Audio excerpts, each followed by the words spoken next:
কুমিল্লা রসমালাই খ্যাত মেয়র তাহসিন বাহার সূচনা, যিনি নারী হয়েও অসংখ্য বার জড়িয়েছেন পুরুষ এবং নারী কেলেঙ্কারিতে। মেয়র পদকে কাজে লাগিয়ে জমি দখল, টেন্ডারবাজি থেকে শুরু করে চাঁদাবাজির টাকার ভাগ পেতেন তাহসিন বাহার সূচনা।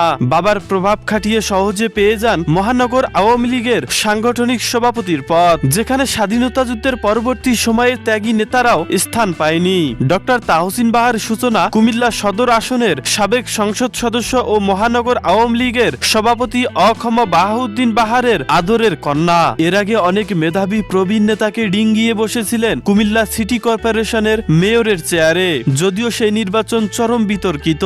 অনেকেই বলেন রাতের আধারে সেই নির্বাচন সম্পন্ন হয়েছিল। বাবা মেয়ে মিলেমিশে কুমিল্লা সিটি কর্পোরেশনকে একক নেতৃত্বে তৈরি করার সমস্ত আয়োজন কমপ্লিট করে ফেলেছিলেন। এমনকি অভিযোগ রয়েছে কুমিল্লায় মাত্র 11 বছরে শূন্য থেকে কয়েকশো কোটি টাকার মালিক সাবেক LGRD